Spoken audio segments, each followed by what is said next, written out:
Range anxiety? Pah! I only drive around to get milk and bread these days, but hang on, I've got a 500-mile round trip to make. The range on this Renault Megane E-Tech is around 235 miles, and I've got 500 miles to cover. What? I'm Alan Pattison, and you're watching What Wallcharger, choosing chargers made simple.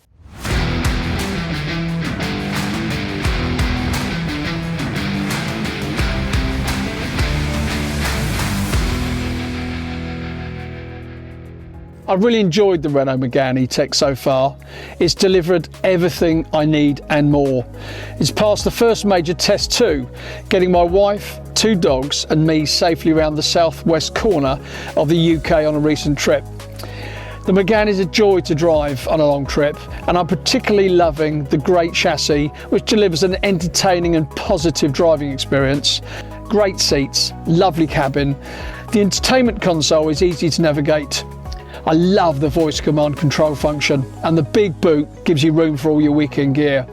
Above all, a feeling of refinement and comfort. It's a nice place to be, this Renault. I've saved money too, thanks to the Hypervolt Home 3 Pro charger, and now I've signed up to the Octopus Intelligent Go tariff to save even more cash. Charging at night from 11:30 p.m. to 5:30 a.m. only cost me 7p per kilowatt hour. This means that to get from 30% charge to 80% charge cost me just £2.50. £2.50! That's around 10 times cheaper than diesel or petrol. But now, business commitments and a family visit require me to travel a big old loop of southwest UK via Chichester in West Sussex, then on to Watford in Hertfordshire and back home to Devon. I'm looking at a 500-mile round trip. On one home charge with the Hypervolt, that isn't going to be enough to get me there and back. It's public charging time. The thing is, that so-called range anxiety that stops so many drivers making the switch to EV doesn't exist when you're pottering about. But when you have longer trips, then you need to plan. It's that simple. You have to mentally adjust. For this trip, I'll use the Megane sat-nav to plan my distances without running out of juice and direct me to the public chargers. I'll also be using a new app called And Charge to rate the charging experience and earn benefits in the process. See the link in the description below. It's the and sign plus the word charge if you're struggling to find it on the App Store. It's new to the UK, you don't have to pay a subscription, just download the app. The aim is to improve the public charging network and reward those who review public chargers. If you give feedback for a challenge every time you're at a public charger, that's a partner with AndCharge, and they need to be a partner with AndCharge, but it covers most of them.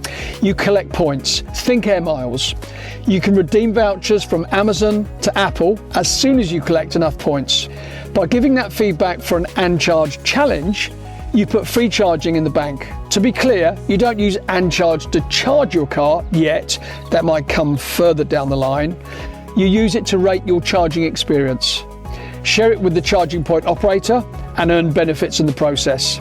It's a really great app, and we hope that by using the app, we'll store up points and get free charging for future trips. Let's get involved and improve the public charging network in the UK together. Using a combination of the Megane sat-nav and AndCharge app, I plotted a place to stop around 120 miles distance from home to charge in Salisbury, Wiltshire. This is where I'm learning an interesting lesson. I've got used to getting to my destination as quick as possible with no stops. What if I planned my time a little differently and built something interesting into the journey, like a meal or a dog walk, like we used to when we were kids on long journeys with mum and dad? I might even feel less frazzled at the end of the journey.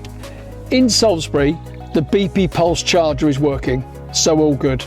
I just tapped my debit card, plugged in and waited. While I was waiting, I completed the AndCharge's challenge on the app. This was, to all intents and purposes, a survey of the charger. It didn't take long, about 2 to 5 minutes, and I got some KMs in the bank. You just complete the survey on the app, detailing things like whether the display on the charger was clear, is there a loose contact, was it iced up, and was it actually working. You can take a few photos of the charger too, so that the AndCharge can get a complete picture of the charger. That information goes to the charging company, and if the charger needs maintenance or improvement, they will send someone out to fix it. It all helps to make the charging network better. Essentially, AndCharge becomes the eyes and ears of the network, and if you do the challenges, you get KMs back. They top that up, and then you can redeem vouchers, which gives you free charging and other goodies.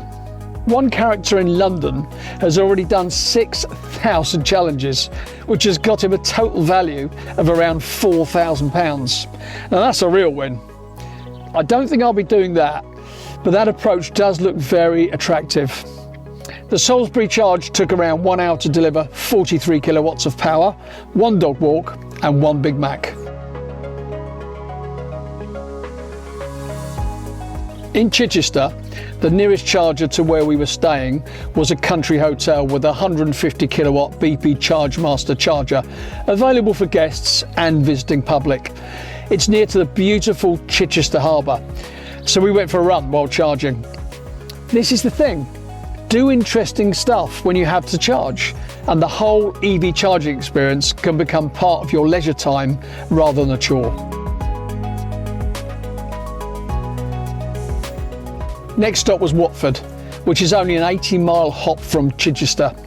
We were in town for a few days, and the AndCharge app revealed a state-of-the-art Shell Recharge EV charge station just minutes from where we were staying. This will be the standard soon, I reckon, where a big chunk of a traditional petrol forecourt is given over to a spacious area with lines of high-powered 350 kilowatt chargers. In favourable climatic conditions, you can top up your battery from 20 to 80% in just 20 minutes. That's starting to get nearer to traditional petrol fill-up times. I got a cup of tea, did a bit of work in the car, and then went to pick up a friend at Warner Brothers Studio Harry Potter tour. What would Harry have thought of EVs, I wonder? You're a wizard, Harry. So homeward bound to Devon, and this was the big one. I really didn't want to stop more than once on the 200-mile journey home, and I'd started out with just 36% left in my battery. On a warm sunny day, you'd expect to get a bigger range, but this was filmed during a mid-January cold spell, and range was quite reduced for the whole trip. Cheveley Serviceley's 350 kilowatt GridServe charger on the M4 topped me up to give me 150 miles range, and we had 130 miles to get home. This was the first squeaky bum time in our Renault, but we went for it.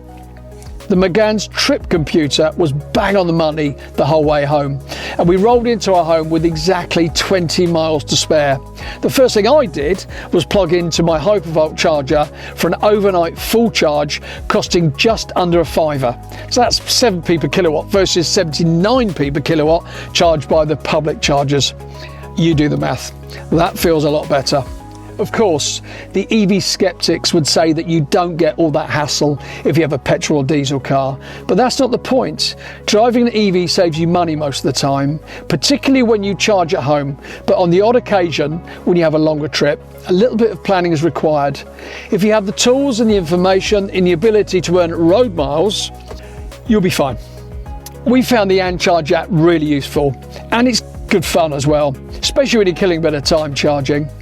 If you want to download it, then click on the link below and make our charging experience better all around the UK. That's it, a long trip with no range anxiety. Well, apart from my own personal challenge on the last leg, but we got some miles in the bank. See you next time with a dedicated update on how the Renault is performing. I'm Alan Pattison and you're watching Wallcharger, choosing chargers made simple.